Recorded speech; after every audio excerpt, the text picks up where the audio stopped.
नमस्कार दोस्तों, आप सभी का हमारे YouTube चैनल पर स्वागत है। दोस्तों, इससे पहले की वीडियो में जो है हम प्रथम भाषा और द्वितीय भाषा शिक्षण के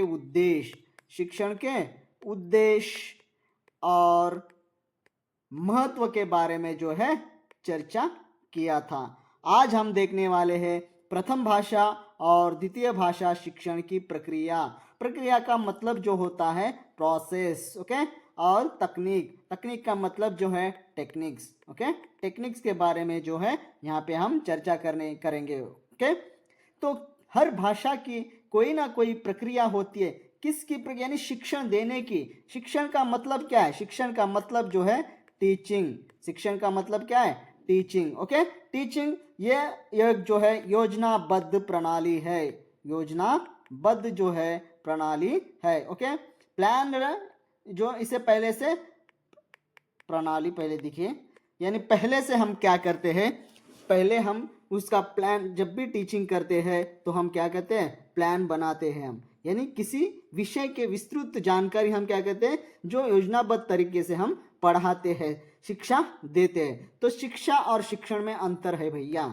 शिक्षा और शिक्षा में जो है अंतर है। शिक्षण का मतलब है टीचिंग, ओके, टीचिंग।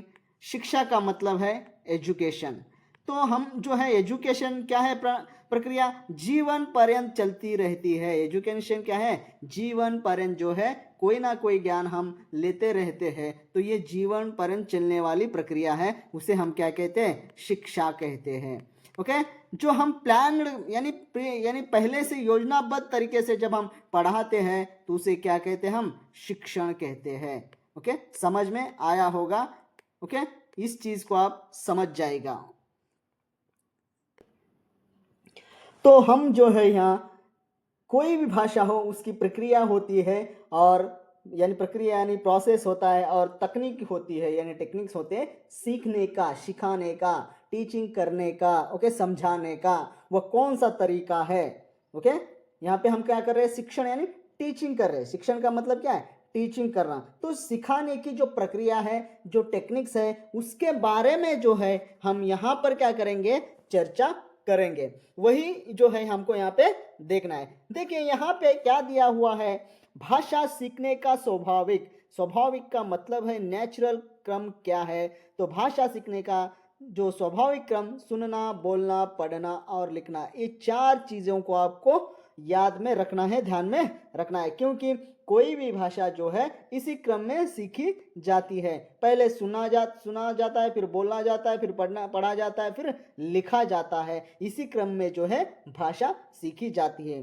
5 वर्ष का बालक विद्यालय में आता है तब उसका उच्चारण कुछ दोषपूर्ण होता है। जब भी, हाँ, वो तो जो नेचुरल तरीके से अपने पारिवारिक जो माहौल होता है वहाँ से जब वो कुछ शब्दों को सीखता है तो उसमें कोई ना कोई दोष अवश्य होता है, उच्चारण दोष जरूर होता है।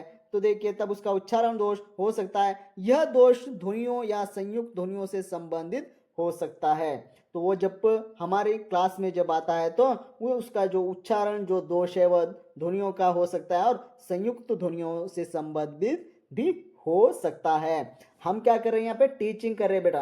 देखिए हमको याद रखना है, यहाँ पे बात हो रही है प्रथम भाषा और द्वितीय भाषा शिक्षण की प्रक्रिया या टेक्निक्स। प्रक्रिया मैंने यानी हम पढ़ा रहे हैं, उसकी एक प्रक्रिया है। क्या है? सुनना, बोलना, पढ़ना, लिखना। तो जब बालक हमारे पास आता है, उसी प्रोसेस के तहत जब बालक हमारे वो पास आता है तब उच्चारण दोष होता है। उसके अंतर्गत संयुक्त उच्चारण दोष भी हो सकता है ध्वनियों का, और ध्वनि उच्चारण दोष भी हो सकता है, ओके। प्राथमिक कक्षाओं में उच्चारण संबंधित दोषों को दूर करने का प्रयास किया जाता है। जब भी हम टीचिंग करते हैं तब हमें याद रखना है कि जो भी प्राथमिक कक्षाएं होती है उसके अंतर्गत उच्चारण संबंधित दोषों को दूर करने का प्रयास किया जाना चाहिए। वाचन शिक्षण को प्राथमिकता देते हुए लेखन शिक्षण की ओर अग्रसर होना चाहिए। तो हमें पहला क्या करना चाहिए? उन्हें बच्चों को पहले पढ़ने के लिए सिखाना चाहिए, ओके। फिर बाद में क्या करना है? लेखन, क्या करना है? लिखने सिखाना चाहिए। जब भी आप भाषा के टीचर बनने वाले हो तो याद रखिए, आपको पढ़ाते समय जो है इस क्रम को याद रखना है। पहले सुनना, बोलना और पढ़ना लिखना सिखाना चाहिए। जब आप बात करते हो तो बच्चों को सुनने के लिए कहना चाहिए, फिर जो सुनता है बच्चा उसी को दोहराने के लिए कहना चाहिए, यानी बोलने के लिए कहना चाहिए। फिर उसे क्या करना चाहिए, पढ़ने के लिए सिखाना पड़ेगा, फिर उसके बाद जो है लिखाने के लिए जो है सिखाना पड़ेगा। इस क्रम को जो है आपको याद रखना है। द्वितीय भाषा शिक्षण के समय भी क्या होता है, कोई भी भाषा हो यही क्रम को जो है अपनाता है। ओके, कोई भी द्वितीय भाषा हो या प्रथम भाषा, ओके, उसके अंतर्गत जब आप भाषा की शिक्षण यानी शिक्षा दे रहे हो, शिक्षण पद्धति के द्वारा आप समझा रहे हो, तब जाके आपको किस क्रम का फॉलो करना पड़ेगा, तो सुनना और बोलना और पढ़ना लिखने के क्रम को अपनाना चाहिए। आमतौर पर द्वितीय भाषा को शिक्षा देते समय श्रवण और उच्चारण पक्ष की उपेक्षा की जाती है। 100% जब भी हम क्या कहते हैं द्वितीय भाषा सीखते हैं, तब हम क्या करते हैं, श्रवण और उच्चारण पक्ष को क्या करते हैं, अनदेखा करते हैं, और किसके ऊपर ज्यादा फोकस करते हैं, वाचन और लेखन पर जो है हम फोकस करते हैं, अधिक बल दिया जाता है। इसलिए भाषा के बोलने पर अधिकार नहीं हो पाता है। देखो स्पोकन इंग्लिश हर जगह मिलता है आपको, स्पोकन इंग्लिश 30 डेज में, उसमें क्या किया जाता है, ज्यादातर वो लोग जो है श्रवण और उच्चारण पर ही क्या करते हैं, ध्यान देते हैं, मगर उसे बोलते नहीं हैं। ओके, उसे लिखते नहीं हैं। ओके, इसलिए क्या हो जाता है,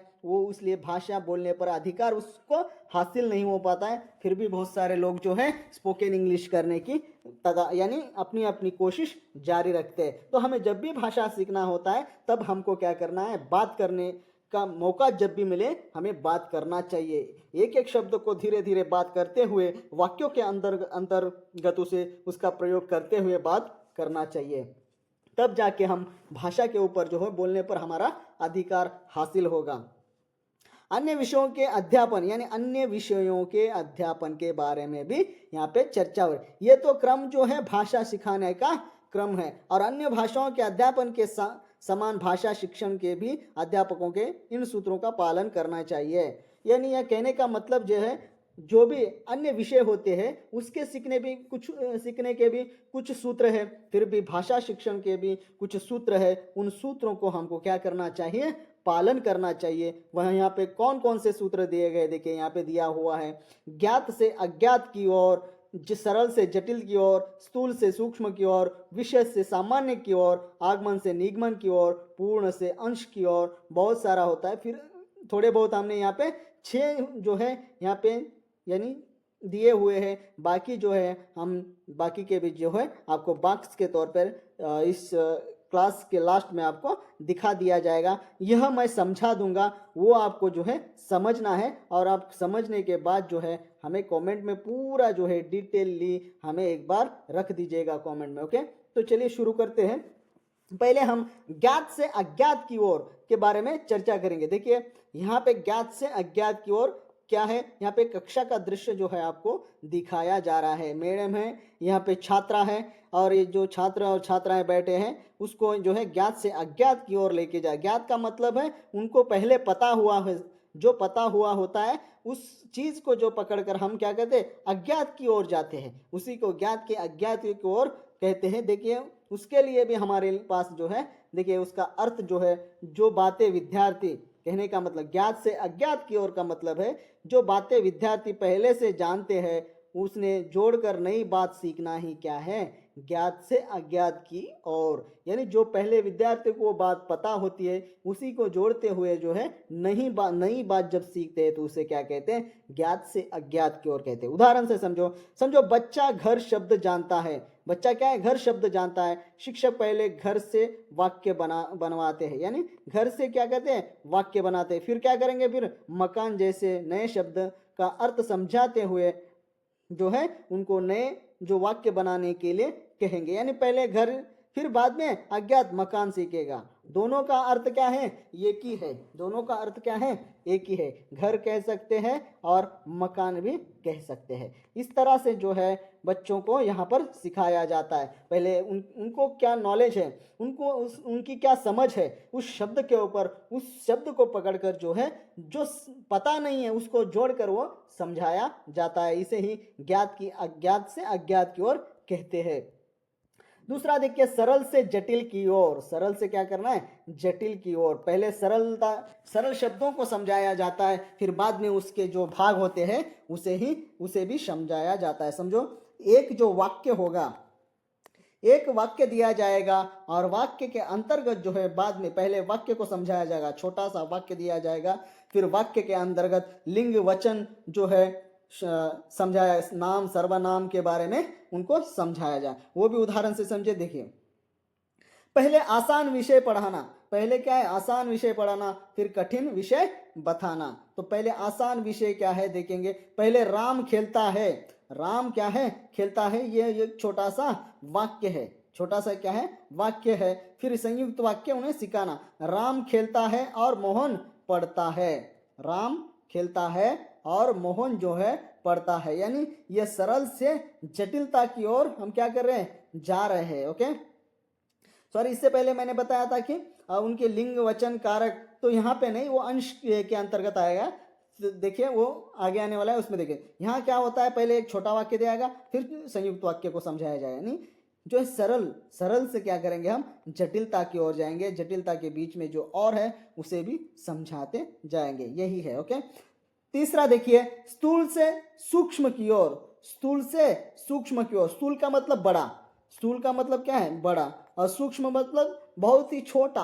ओके, सूक्ष्म मतलब छोटा, ऐसा भी आप समझ सकते हैं। तो यहाँ पे एक टीचर क्या कर रहे हैं, तो टीचर जो है एक मानव शरीर को जो है उन्होंने दिखाया है यहाँ पे पहले, फिर बाद में क्या कर रहे हैं, उनके मानव शरीर के जो अर्गान्स होते उसको समझा रहा है। तो आपको समझ में आया होगा, पहले स्थूल को समझाया जाएगा, पहले मानव शरीर को जो है उसको दिखाया जाएगा और समझाया जाएगा, फिर उसके बाद उसके जो ऑर्गन्स होते हैं तो उसे समझाया जाता है। इसे ही क्या कहते हैं हम, स्थूल से सूक्ष्म की ओर। देखिए, पहले पूरी और स्पष्ट चीज दिखाना, तो यहाँ पे मानव शरीर को दिखाया था। ओके, फिर उसके छोटे छोटे भाग को हम क्या कहते हैं, समझाते। तो ऐसा भी समझते, एक जो है झाड़ को अगर हम लेंगे, ओके, एक जो है झाड़ को हम यहाँ पे ले लिए, समझो, देखिए यहाँ पे हम जो है झाड़ को ले लिया समझो। ओके, फिर पहले क्या करेंगे, ये वृक्ष जो है किस यानी किस चीज का जो है वृक्ष है, फिर उसके बाद में उसके ब्रांचेस के बारे में, उसके फूलों के बारे में पूरे जो है डिटेल जब हम बताते हैं उसे क्या कहते हैं, स्थूल क्या, सूक्ष्म की ओर, स्थूल से सूक्ष्म की ओर। उदाहरण देखिए, पहले पूरा वाक्य पढ़ना, यहाँ पे तो हमने उदाहरण जो है, हम लैंग्वेज जब पढ़ रहे हैं तो हम उदाहरण के, मैं उसे समझाने के लिए वहाँ पे आपको उस चीज़ को वहाँ पे रखा था। हम जो है भाषा पढ़ रहे हैं, इसलिए हम उसी पे अधिक फोकस करने के लिए उदाहरण उसी के तौर के लिए है। तो देखिए, पहले पूरा वाक्य पढ़ाना, फिर सीता पुस्तक पढ़ रही है, पहले हमने क्या किया, पूरा वाक्य पढ़ाया। हम भाषा शिक्षण कर रहे हैं, भाषा की बात कर रहे हैं, तो इसलिए हम जो है ये वाक्य को जो है यहाँ पे उदाहरण के तौर पे लिया है। आपको समझाने के लिए जो है उस चित्र को हमने लिया था, टीचर जो पढ़ा रहा है वो आपको चीज़ समझ में आनी चाहिए इसलिए। तो यहाँ पे सीता पुस्तक पढ़ रही है जो है, पहले पूरा वाक्य को पढ़ाया गया, फिर उसमें संज्ञा, सर्वनाम आदि की पहचान करने के लिए हमने क्या किया, हमने बताया है कि इसके अंतर्गत संज्ञा क्या है, सीता है, क्रिया क्या है, पढ़ रही है। ओके, ये जो है बताते हम, तो इसे ही हम क्या कहते हैं, स्थूल से सूक्ष्म की ओर। देखिए, पहले हम क्या कहते हैं, ग्लोबल यानी ग्लोब को दिखाते, पृथ्वी को दिखाते, फिर ग्लोब पृथ्वी की कल्पना कराए, फिर उसके बाद जो है अक्षांश और रेखांश के बारे में जो है हम जो है सूक्ष्म रूप से बताते। ये अगर ग्लोब रहा तो अक्षांश और रेखांश की बात जो है हम उन्हें जो है समझाते हैं। इसी को कहते हैं स्थूल से सूक्ष्म की ओर। शायद ये समझ में आ गया होगा आपको। अगला देखिए, विशेष से सामान्य की ओर, विशेष से सामान्य की ओर जाना। हम पहले हमें क्या करना है, विशेष चीज को बताना है, फिर सामान्य की ओर हमें क्या करना है, जाना है। ये जो है अर्थमेटिक में भी आता है, ये दूसरे, मैंने कहा दूसरे विषय को भी पढ़ने में यही सूत्रों का प्रयोग किया जाता है, और भाषा शिक्षण में भी इसी सूत्रों का जो है अधिक प्रयोग किया जाता है। इस चीज को आपको याद रखना है। तो पहले क्या किया जाएगा, पहले जो है यहाँ पे नियम बताए जाएंगे। पहले क्या करेंगे, नियम, उदाहरण विशेष से सामान्य की ओर, यहाँ पे क्या कर रहे हैं, विशेष से सामान्य की ओर बात हो। तो यहाँ पे जो है पहले उदाहरण दिया जाता है, फिर बाद में जो है नियमों को सिखाया जाता है। पहले उदाहरण दिया जाता है, फिर नियमों को सिखाया जाता है। विशेष से सामान्य की ओर वह कैसे यहाँ पे देखते हैं। पहले उदाहरण देना, फिर नियम बताना। उदाहरण देखिए, राम जाता है, ओके, राम जाता है, मोहन पढ़ता है, सीमा खेलती है। ये सब क्या है, विशेष। इसमें सामान्य क्या है, इन उदाहरणों से छात्र क्या सीखते हैं, ता ती है वर्तमान काल। इसमें जो ता है ती है वो जो है सामान्य है, यानी ऑल बॉयज आर गर्ल्स। ये आज अर्थमेटिक रीजनिंग में आता है। क्या आता है, अर्थमेटिक रीजनिंग में जो आता है ऑल, समझो ऑल बॉयज आर मैन, ऐसा अगर आएगा तो ये किस में सिखाया जाता है, अपने को रीजनिंग में सिखाया जाता है। यही सूत्र का जो है प्रयोग करके यहाँ पे भी हम क्या कर रहे हैं, पहले जो है यहाँ पे पहले हम क्या बता रहे हैं, तो यहाँ पे राम मोहन सीमा सभी को हम क्या कर रहे हैं, पहले दिखा रहे हैं। ये सब क्या कर रहे हैं, जाता है, एक पढ़ता है और एकला क्या है, खेलता है। तो ये जो है सामान्य की ओर जाता है, सामान्य की ओर जा रहा है। देखिए यहाँ पे पहले उदाहरण दिया जाएगा, फिर जो है उसका जो है नियम बाद में बताया जाता है। फिर शिक्षक नियम बताते हैं यहाँ पे। देखिए अगला, देखिए आगमन से निगमन की ओर, आगमन से निगमन की ओर। देखिए आगमन से निगमन की ओर अर्थ है, आगमन का अर्थ जो है, देखिए उदाहरण से नियम तक पहुंचना। पहला क्या होता है, उदाहरण, उदाहरण हमारे सामने होता है और उदाहरण को लेकर हम क्या करते हैं, नियम तक जो है पहुंचते हैं। फिर निगमन में क्या आता है, उसका उल्टा, नियम से उदाहरण बनाना शुरू करते हैं हम। देखिए पहले कई वाक्य देकर छात्र स्वयं नियम खोजते हैं, तो उसे क्या कहते हैं, उसे आगमन विधि कहते हैं, ओके। और फिर उसी नियम के आधार पर नए वाक्य बनाए, वो निगमन कहलाता है, निगमन कहलाता है। आपको उदाहरण से समझ में आ जाएगा। देखिए यहाँ पे आगमन यानी इंडक्शन क्या है, देखिए आगमन जब शिक्षक कई उदाहरण देकर छात्रों से स्वयं नियम निकलवाता है तो उसे आगमन विधि कहते हैं।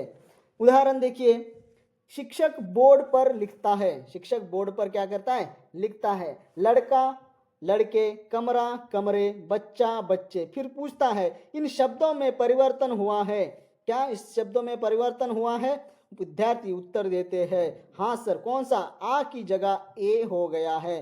पहले आ आता है हर जो अक्षर में, फिर बाद में जो है ये आने लगा है। यही जो है इसका नियम है, आगमन विधि इसे ही कहते हैं।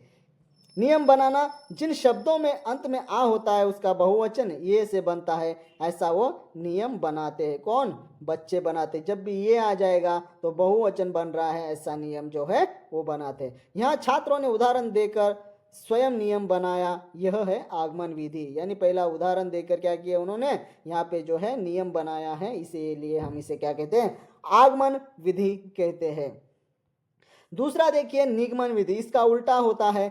जब बने हुए नियम को नए उदाहरणों पर लागू किया जाता है तो उसे निगमन विधि कहते हैं। कैसे, आगे शिक्षक कहता है अब बताओ, क्या कहता है, अब बताओ, उनको ही पूछ रहा है, राजा तारा। तब विद्यार्थी क्या करते हैं, उसी नियम को, जब ए आ रहा था उसी नियम को जो है नए उदाहरण पे, यहाँ पे राजा और तारा नया है ना, तो यहाँ पे क्या कर रहे हैं, वो लागू कर रहे हैं। तो विद्यार्थी नियम लगाते हैं। नियम में देखिए, नियम में राजा राजे तारा तारे, ओके। यहाँ छात्रों ने बने हुए नियम का प्रयोग किया, यह क्या है, निगमन विधि है। अगला देखिए, अगला है पूर्ण से अंश की ओर।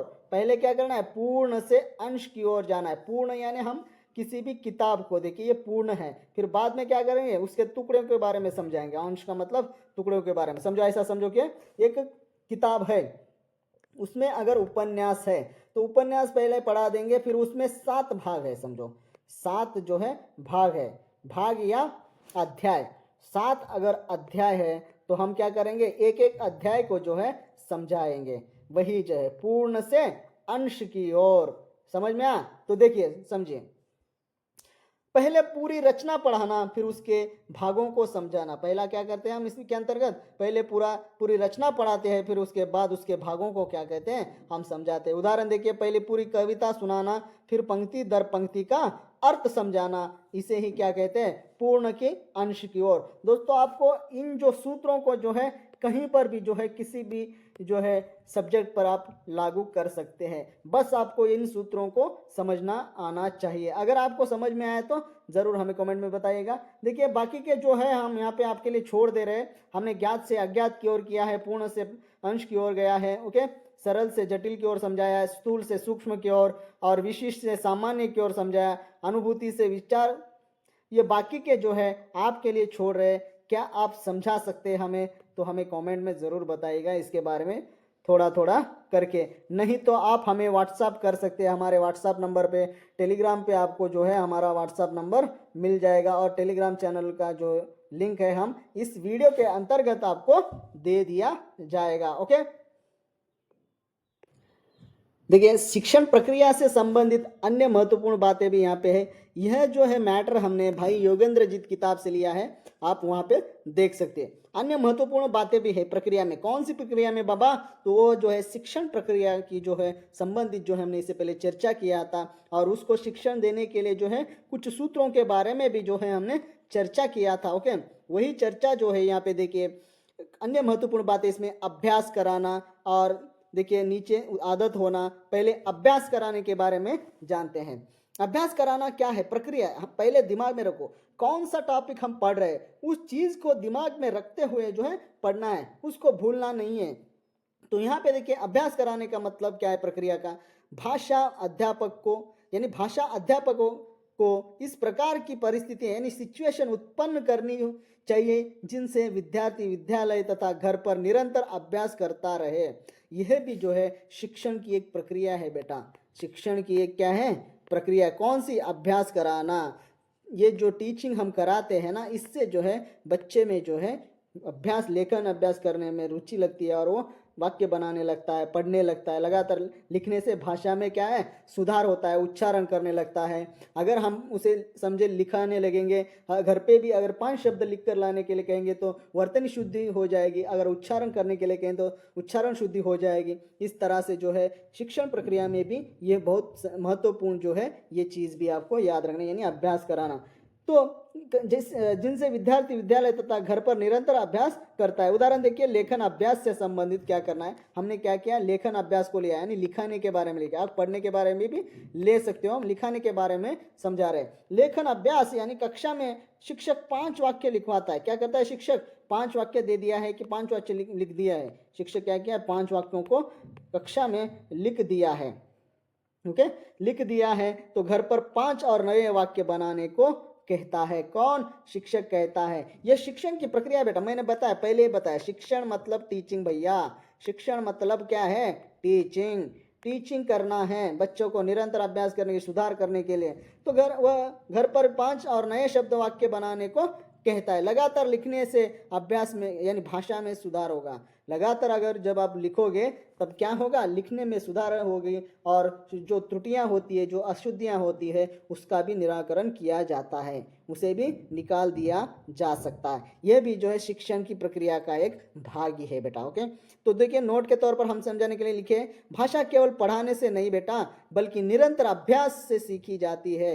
निरंतर अभ्यास करने से ही जो है भाषा सीखी जाती है। बहुत सारे जो है लोग जो कहते हैं कि सर मुझे जो है यह भाषा शिक्षण समझ में नहीं आता। बेटा मैं कह रहा हूँ ना, भाषा अगर आप सीख रहे हो तो हमें क्या करना है? निरंतर अभ्यास करना है, निरंतर अभ्यास करना है। अगर आप निरंतर अभ्यास नहीं करोगे तो आपके अंतर्गत सुधार कैसा आएगा कि आप उसको किस तरह समझ पाओगे? नहीं समझ पाओगे। कठिन शब्द को आपको क्या करना है? लिख लेना है, बार बार उसे दोहराना है, उसके ऊपर समझ पैदा करनी है, तब जाके आपको जो है भाषा शिक्षण जो है समझ में आता है। ऐसा नहीं कि पढ़ दिया हो गया, ऐसा नहीं बेटा। हर चीज को आपको यानी समझना है। हर सिचुएशन को आपको जो है संदर्भ के अनुसार जो है भाषा के शब्दों का प्रयोग करना भी आना चाहिए, वही है। अगला देखिए आदत होना। ये आदत होना क्या है? पहले तो अभ्यास कराना हो गया, आदत कैसा हो जाता है देखिए। अभी एक व्यक्ति है, समझो एक व्यक्ति है, वो पढ़ा लिखा नहीं है, फिर भी वो जो है स्पष्ट रूप से जो है बात करने लगा है, ओके। स्पष्ट रूप से क्या कहता है? वो बात करने लगता है, उच्चारण दोष भी नहीं रहता है, उसे ही कहते हैं आदत करना। आदत हमको कराना है। किसके लिए आदत कराना है? क्योंकि भाषा सिखा रहे हैं इसलिए उसमें सुधार हो, इसलिए हमें उसे आदत होना चाहिए। किसको? देखिए भाषा को अर्जित करना तथा भाषा शिक्षण को आदत निर्माण की प्रक्रिया भी कह सकते हैं। यानी भाषा को अर्जित करना भी कह सकते हैं, आदत होना यानी, और आदत निर्माण की प्रक्रिया भी कह सकते हैं। कोई भी अशिक्षित भाषा आदि के नियमों से अनभिज्ञ होते हुए भी जीवन भर अपनी भाषा का व्यवहार करता है, यानी उसे पता ही नहीं है भाषा के नियमों के बारे में, फिर भी अपनी भाषा का व्यवहार वो समाज में कर रहा है। और अभ्यास और आदत हो जाने पर व्यक्ति इन दुविधाओं से क्या होता है, मुक्त हो जाता है। तो हम निरंतर अगर अभ्यास करते हैं तो क्या होते हैं, हमारी जो दुविधाएं होती है, कठिनाई होती है, वह दूर हो जाती है। उसके अंतर्गत क्या करना है, अभ्यास की आदत के अंतर्गत कंठाग्रह करने की प्रक्रिया आ सकती है, और नियमों को याद करना, बार बार नियमों को हमें क्या करना पड़ेगा, याद करने में आदत आनी पड़ेगी, यानी बार बार नियमों को याद। समझो भैया बाइक, मैंने कल भी उदाहरण दिया था, आज भी उदाहरण दे रहा हूँ। समझो एक बाइक है, समझो अगर गियर आपको जो है हर रोज नया नया जब भी सीखते हैं हम क्या कहते हैं, देख कर जब है गियर को हम क्या कहते हैं, हमारा माइंड वहीं पे जाए। जब हमारी आदत गिर जाती है तो स्वतः ही जो है हमारे जो पाँव है गियर को काम करने लगते हैं, हाथ जो है उंगलियां वो क्लच का काम करने लगती है। यही चीज़ है बेटा आदत होने का, यानी अगर आप हर रोज पढ़ोगे तो आपको आदत हो जाएगा, सब्जेक्ट आपके दिमाग में जो है बैठ जाएगा, कभी भी आप उस चीज़ को बता पाओगे।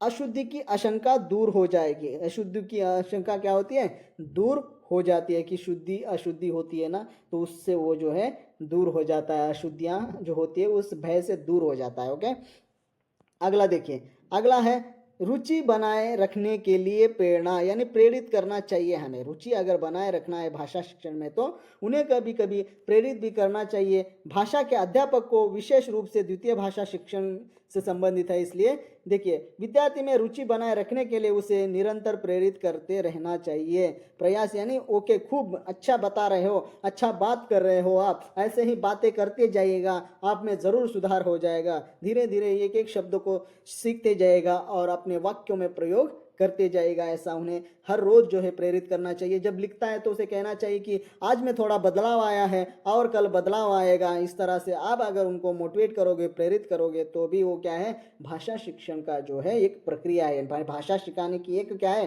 प्रक्रिया है, एक प्रोसेस है। समझ में आया, मैं भाषा शिक्षण की ही बात कर रहा हूँ। प्रथम भाषा या द्वितीय भाषा कौन सी भी भाषा हो, उसमें ये भी एक क्या है, प्रक्रिया है।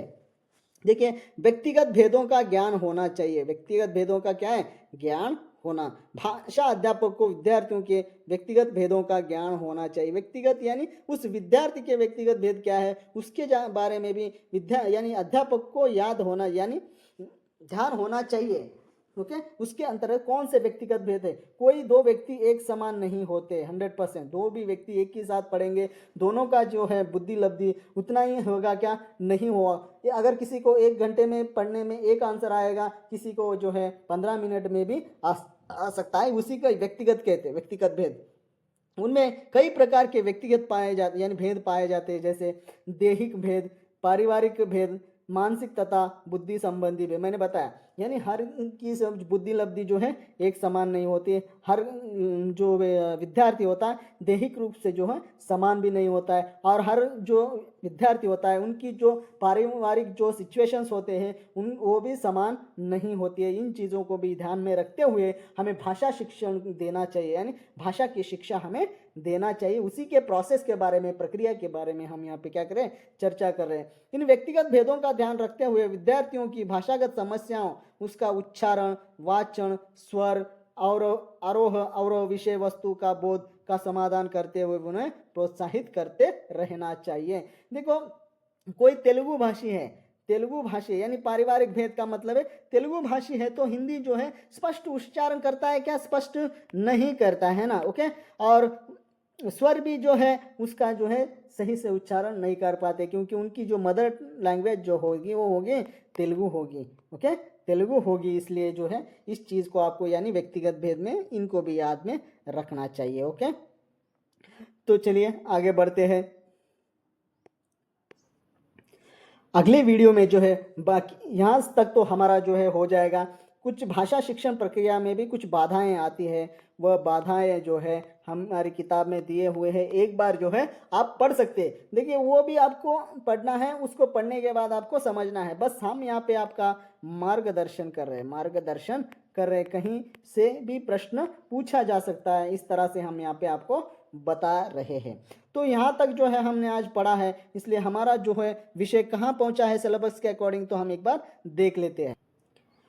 जो भाषा शिक्षण का जो सिलेबस है उसके अकॉर्डिंग हम यहाँ पर पढ़ाई कर रहे हैं। तो यहाँ तक है दोस्तों हमारा जो है विषय भाषा शिक्षण जो है आज जो है कंप्लीट हो गया है। ओके, यह जो पीडीएफ है मैं क्या करूँगा, मैं पीडीएफ जो है आपको टेलीग्राम चैनल पे जो है अपलोड कर दूंगा। टेलीग्राम चैनल का लिंक जो है, टेलीग्राम चैनल का लिंक जो है इस वीडियो के डिस्क्रिप्शन में आपको दिया जाएगा। तो यहाँ तक किसी को डाउट नहीं है ऐसा मुझे लगता है, तो आप ज़रूर कमेंट कीजिएगा। कोई भी डाउट आपको है इस विषय से यानी इस टॉपिक से संबंधित कोई आपको डाउट है तो बता दीजिएगा। अगली क्लास में जो है सरकारी भाषा के रूप में हिंदी और त्रिभाषा सूत्र के बारे में देखेंगे। ओके, धन्यवाद दोस्तों। आप हमारे यूट्यूब चैनल से जुड़े रहने के लिए ऐसे ही जुड़ते रहेगा और अपना जो लक्ष्य है ज़रूर हासिल कीजिएगा।